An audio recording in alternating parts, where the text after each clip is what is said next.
ten dzień bez padaczki, nazwijmy go tak roboczo, jest tym dniem, w którym chcieliśmy pokazać nowości na temat terapii padaczki. Myślę, że to będzie dobra laurka, taka dedykacja dla Państwa, chorych, opiekunów, chorych dzieci, żeby sobie ten temat bardzo taki chodliwy, że tak powiem, i bardzo przez Państwa chętnie słuchany jeszcze raz sobie przeanalizować. Więc zdecydowaliśmy tak, że ja zacznę od mojej prezentacji na temat leków przeciwpadaczkowych, jakie nowocześnie stosować w terapii padaczki, bo leki przeciwpadaczkowe można stosować w wielu różnych chorobach i padaczka jest jedną z nich. To jest oczywiście główne wskazanie, ale leki przeciwpadaczkowe oczywiście stosujemy w psychiatrii, w różnych innych sytuacjach i tu sobie zrobimy taką retrospektywną analizę tego, co dziś mamy na rynku, co możemy stosować i jak skutecznie, bo możemy dziś bardzo skutecznie leczyć padaczkę. Jak nowocześnie stosować leki w terapii? No więc tak, trzeba wyjść, właśnie dziś jest taki dzień, że bardzo często tutaj nawiązujemy do historii. Leczenie padaczki, proszę Państwa, to jest raptem nieco ponad 100 lat, bo właściwie do 912 roku zeszłego stulecia tego leczenia nie było. Właściwie w XIX wieku, na początku wieku XX próbowano stosować brom i jego jakieś tam preparaty. No, jest długa tradycja, to jest na odrębny live, na bardzo długą opowieść stosowania ziół, kwiatów i różnych środków takich tradycyjnych, organicznych do leczenia padaczki, no z różnym skutkiem. Także można uznać, że ta era bez leczenia przeciwpadaczkowego to była do 1912 roku, kiedy to Hauptmann, niemiecki chemik, syntetyzował fenobarbital i w ogóle te związki barbituralne, które potem w medycynie zrobiły zawrotną karierę, zrobiły ją wtedy, ponieważ nie było specjalnie innych leków i dopiero w 1938 można powiedzieć, bo te barbituralne z fenobarbitalem, czyli tym luminalem, preparatem popularnym w Polsce, który jeszcze się spotyka, rzeczywiście były stosowane jako środki uśmierzające ból, usypiające, uspokajające, w tym też przeciwpadaczkowe i to była taka grupa leków o wszechstronnym działaniu. Natomiast stricte lek przeciwpadaczkowy, pierwszy, tak można powiedzieć, syntetyzowany w amerykańskim laboratorium, to była fenytoina w 1938 roku i to się zaczęło właściwie od tego czasu takie, można powiedzieć, już farmakologiczne leczenie padaczki stricte. Do lat 60.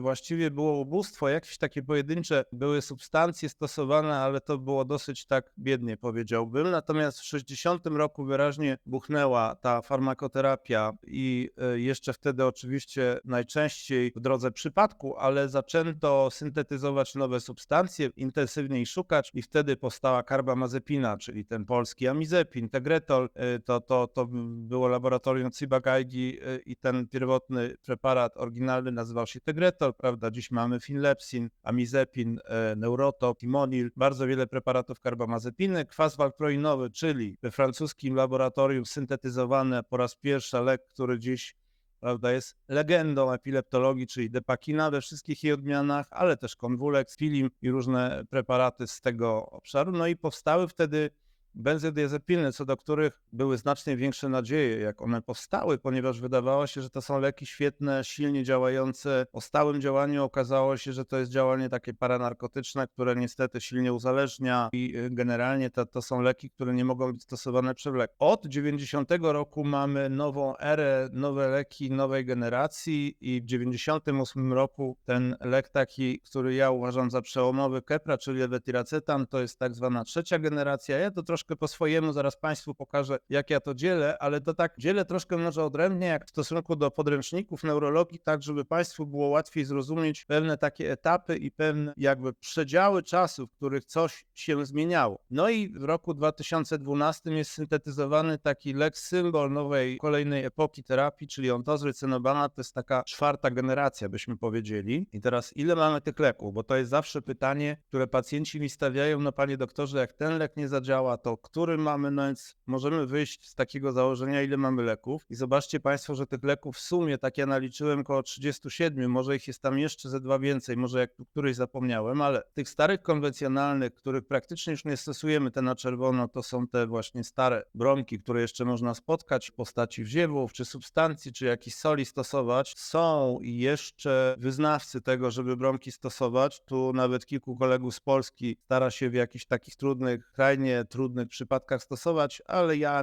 nie polecam tego. Chloralhydrat, lek przerywający napady, kiedyś bardzo powszechnie stosowany, no jeden z najmocniejszych leków w historii, jeszcze ciągle stosowany podczas wlewek, ale szpitalnie, no bardzo silnie hamujący centralny układ nerwowy, to jest ten lek stary, fenobarbital, fenytoina, prymidon, czyli jeden z barbituranów. Leki tej pierwszej generacji, czyli których mamy 4, etosuksymid, lek taki powiedzmy z tych ciągle chyba najaktywniej stosowany, karbamazepinę, sultiam, który jest czasem stosowany i te valproaty, czyli te preparaty kwasu valproinowego.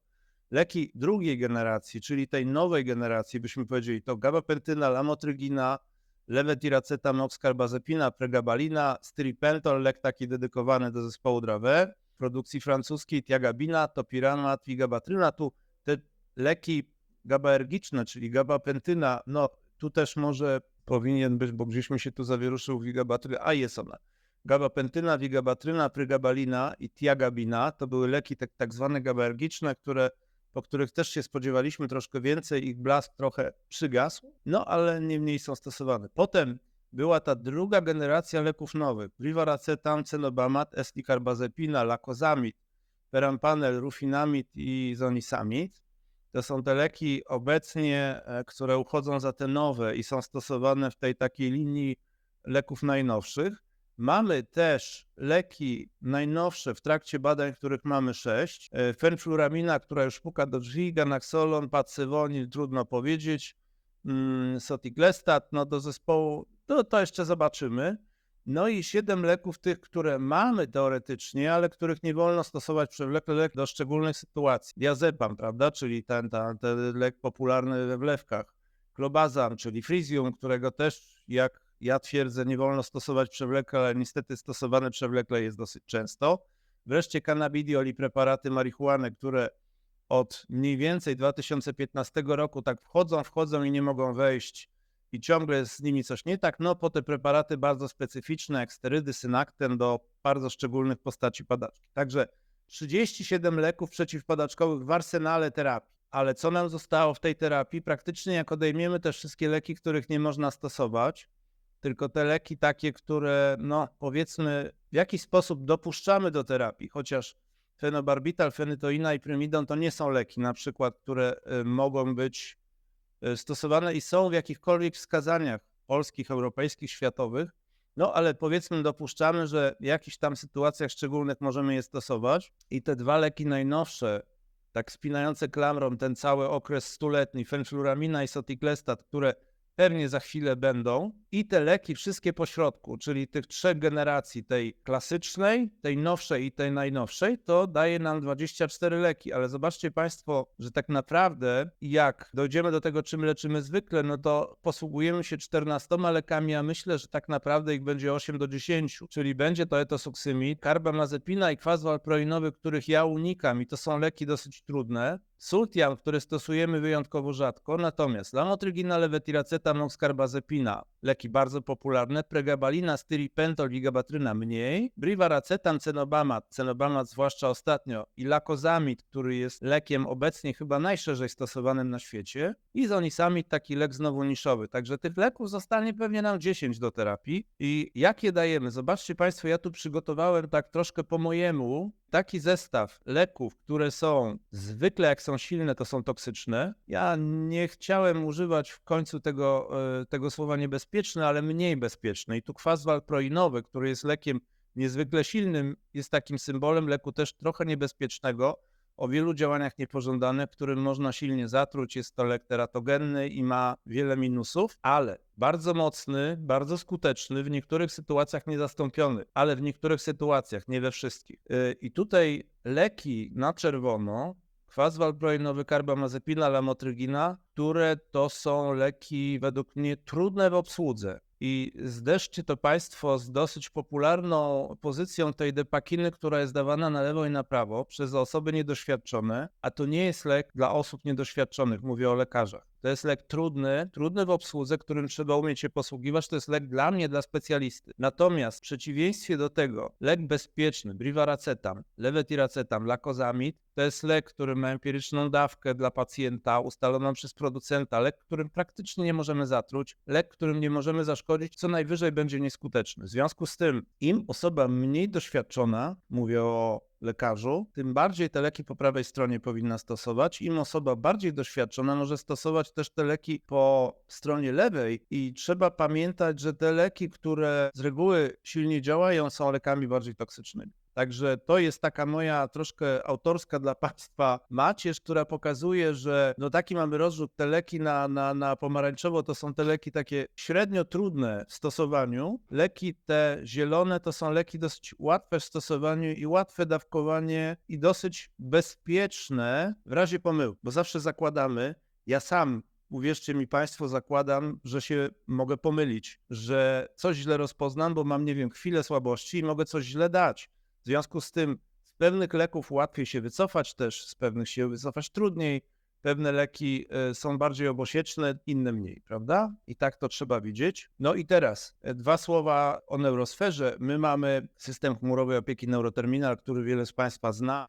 System chmurowej opieki Nasz Neuroterminal, który prowadzi pacjentów naszych w neurosferze, wszystkich, których jest kilka tysięcy, dobijamy pod 10 tysięcy, to jest system, taki portal, który bardzo wygodnie i elastycznie łączy terminal pacjenta z terminalem lekarza i tu po 2 stronach się widzimy. Zawiera w sobie po stronie lekarza taki specjalny silnik do e-diagnozy i terapii, który, jeżeli ten moduł e-diagnozy podpowiada nam jeden z 30 paru typów napadów, jak rozpoznamy typ jakiś tam, na przykład pierwotnie ogólnione napady miokloniczne albo toniczno-kloniczne, to wtedy drugi moduł tego silnika, czyli tak zwana e-terapia, podpowiada nam, że wszystkie znane nam algorytmy na świecie plus baza naszych ekspertów w leczeniu takich napadów na pierwszym miejscu podaliby lek X, na drugim Y, na trzecim Z. Gdy te 3 leki w kolejnych 3 monoterapiach nie działają, wtedy przechodzimy do politerapii, czyli stosowania 2 leków. Ja rzadko lubię stosować więcej niż 2. Uważam, że 3 leki stosujemy wyjątkowo. 4 i więcej stosować nie wolno i nie powinno się, ponieważ zachodzą wtedy interakcje, które są nie do przewidzenia. Jest bardzo dużo interakcji złych. Te leki bardziej walczą ze sobą niż z tą padaczką, tak mówiąc kolokwialnie. Nie powinno się stosować większej politerapii raczej niż biterapia i pamiętajcie Państwo, że 4 leki to nie jest poczwórna moc, to jest 1/4 mocy. Jeden dobrze dobrany lek to jest moc największa. I teraz system wspiera każdego lekarza w neurosferze, także to jest ważne, żebyście Państwo pamiętali, że to, co Wam pokażę na końcu, nasz cały zespół, my jesteśmy jednomyślni w tym, co robimy, ponieważ ten system unifikuje wszystko, co robimy. I teraz, jak to działa? No właśnie tak to działa, jak Państwo widzicie, że ja na wizycie dostaję taką podpowiedź od systemu, jak ją włączę, że na przykład IKTAL, czyli ten nasz robot, proponuje w monoterapii albo w politerapii odpowiednią sekwencję leków, czyli prawda, ja mam tutaj na dole w ten dolny paj, wybieram jakiś napad i mówię, a tak, to jest napad numer 2, potwierdzam to działanie i wtedy system mówi, dla napadu tego, który wybrałeś, najstosowniejsze leczenie jest takie bądź inne i to jeszcze podpowiada mi, każdy z Państwa może przyjść do mnie, właśnie zachorował, miał drugi napad, nie jest leczony i powie, doktorze, proszę mi włączyć leczenie albo nie włączyć, jak Pan uważa, no decydujemy, że włączyć, to wtedy dobieramy pierwszy lek. Ale też przychodzą Państwo bardzo często po jakichś tam rundach w całej Polsce nieskutecznego leczenia, na przykład właśnie politerapią i musimy tą politerapię zredukować, przestawić na inne leki i system również podpowiada nam, odstaw te, daj te, zredukuj terapię 4 lekami do 2, a może do 1 i teraz system analizuje, co było, co jest i dobiera odpowiedni lek. I teraz zobaczcie Państwo, nasz system IKTAL cały czas analizuje to, co jest w bazie, czyli dla wszystkich 32 typów cały czas analizuje, które leczenie jest poprawne, które jest mniej poprawne. I ten levetiracetam, jak Państwo widzicie, o którym mówiłem, tutaj słabo to widać, bo ja tak przygotowałem taką macierz na oko trochę, żebyście Państwo, bo dziś nie jest ten moment, żebyśmy tam się zastanawiali bardzo dokładnie, szczegółowo nad tymi lekami, tylko ogólny taki zarys, prawda, draft taki sobie omawiamy. Ten levetiracetam okazuje się, że jest najczęściej zamieszany w poprawę albo w ogóle kompletną remisję, więc to jest lek na przykład u nas, który jest sprawdzony i bardzo często stosowany, ponieważ on zdecydowanie najczęściej jest lekiem najskuteczniejszym i najbezpieczniejszym, więc my cały czas prowadzimy taką interaktywną mapę tego, co się u nas dzieje i każda terapia, jak pacjent przychodzi na kolejną wizytę, jest mi lepiej albo jest mi gorzej, my to notujemy i system cały czas notuje tych kilka tysięcy przebiegów klinicznych, taki napad, takie rozpoznanie, takie leczenie, powiodło się, nie powiodło się. Jak się nie powiodło, odnotujemy, powiodło, odnotowujemy, patrzymy jakie leki i te leki są cały czas, IKTAL już nam drugi raz podpowiada, że szanowni państwo z neurosfery, otóż wszystkie algorytmy i wasi specjaliści mówią, że w napadzie numer 13 ten lek jest w monoterapii najlepszy, a my widzimy, że lek sąsiedni, który był stawiany na drugim miejscu, jednak okazuje się trochę lepszy. I zamieniamy tą terapię. Także to jest bardzo dobre narzędzie, które nam na końcu buduje taki algorytm kolejności stosowania leków. I tutaj macie Państwo u góry tak od 1 do 31 te wszystkie napady według klasyfikacji Międzynarodowej Ligi Przeciwpadaczkowej z 2017 roku i wszystkie leki tutaj w pierwszej kolumnie pionowej. Wszystkie leki dostają taki indeks jakby kolejności stosowania w poszczególnych napadach. I nasz IKTAL cały czas to dynamicznie zmienia, że jak coś okazuje się lepsze, to jest podbijane. I teraz oczywiście to jest bardzo kapryśna, indywidualna choroba.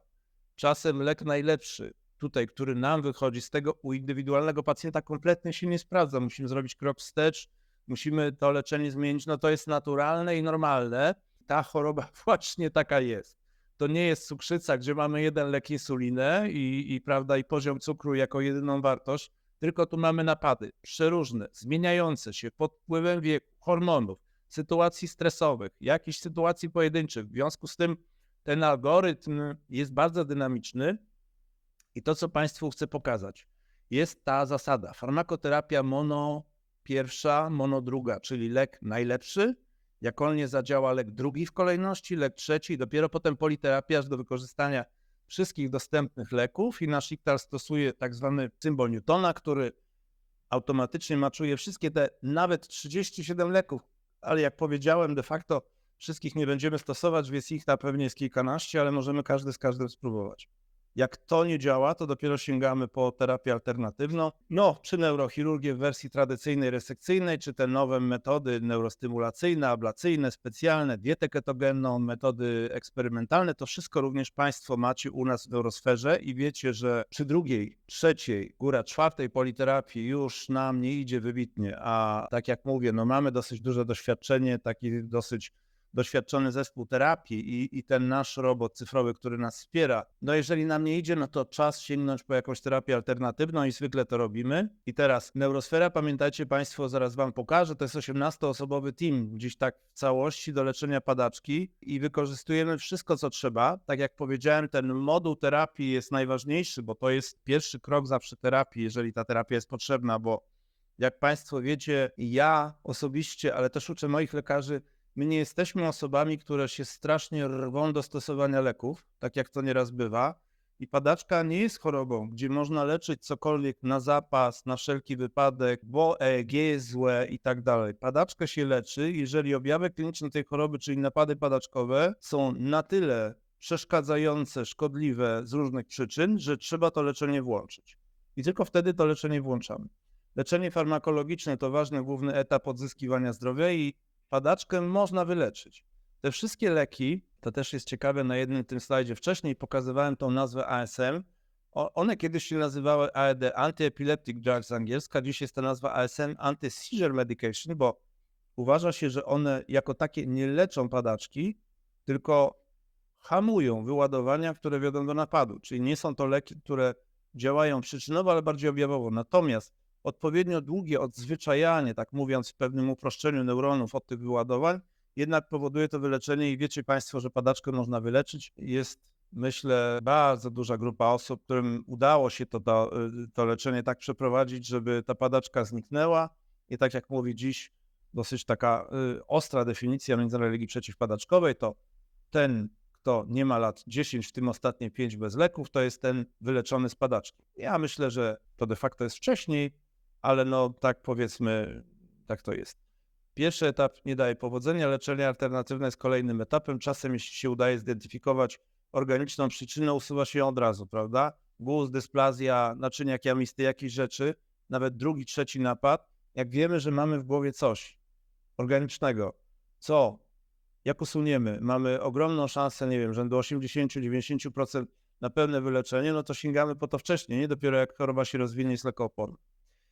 W terapii lekami przeciwpadaczkowymi nie ma stałych algorytmów, nie ma żadnych zasad podręcznikowych, złotych ekspertów, zwłaszcza tych takich wierzeń, że starzy mistrzowie ze starych lat tak robili, to ja będę tak robił, mój profesor robił, profesor mojego profesora i tak dalej, i tak dalej. Leki się zmieniają, sposób leczenia się zmienia i my niestety musimy za tym nadążać i taka jest prawda. Tu jeszcze raz w dniu świętego Walentego chciałem pokazać zespół z naszą szefową oddziału grupy klinicznej epileptologii Anią Bochenek tutaj na pierwszym planie. Ze mną gdzieś tam skromnie z tyłu to jest grupa naszych specjalistów, konsultantów klinicznych. Tu jeszcze grupę EG nie pokazałem, również naszych techników, których pozdrawiam w tym miejscu. To jest grupa, proszę Państwa, która dziś zajmuje się bardzo szczelną, bardzo systemową opieką nad chorymi z padaczką w neurosferze. To nie jestem ja, tak jak kiedyś tutaj w prawym górnym rogu, solo, mechanik, który na ucho reguluje gaźnik. To jest grupa zintegrowana ludzi, którzy zajmują się kilkoma obszarami, które muszą być zgrane, żeby tą opiekę zapewnić. Także w tym dniu też pozdrawiam moich kolegów i oni wszyscy do Państwa tutaj, że tak powiem, frontem czekają od jutra. Pamiętajcie Państwo, że epileptolog to jest właściwy adres do leczenia Was, Waszego dziecka. No i z tą myślą pozdrawiając jeszcze raz ostatni, bardzo, bardzo gorąco Was wszystkich w ten dzień bez padaczki, tak chcieliśmy go nazwać. Od przyszłego roku będzie to u nas nazwijmy go Międzynarodowy Dzień Bez Padaczki, a nie Dzień Padaczki, bo nie chcemy o tej padaczce pamiętać. Z tym Państwa zostawię. Może moja taka na koniec już tutaj prośba czy apel. Widzę, że tu Państwa jest dużo, nadspodziewanie dużo, dziś powiedziałbym jakoś rekordowo ponad 350 osób. Naprawdę piszcie do nas, co na tych live'ach mamy jeszcze poruszyć, bo jest bardzo dużo tematów. Mi się wydaje czasem, że pewne tematy są ważniejsze, wy widzicie to inaczej, dlatego podsumujmy sobie co jakiś czas. Nasz zespół Neurosfery, tutaj zespół medialny jest przygotowany do tego, żeby te live'y przynajmniej raz w miesiącu, ja bym wolał raz w tygodniu dla Państwa robić, bo ja uważam, że nasza współpraca, szczęśliwy pacjent to jest pacjent dobrze poinformowany, dobrze leczony to też jest dobrze poinformowany i dobra współpraca układa się wtedy, kiedy wy Państwo wiecie wszystko. Błagam też, nie konsultujcie się na forach w sytuacjach trudnych. Od tego są lekarze i specjaliści, ale dobra informacja jest podstawą. Także tym chciałbym zakończyć. Bardzo serdecznie Państwu dziękuję za tak liczny udział. No i myślę, mam nadzieję, jestem pewien, do rychłego zobaczenia.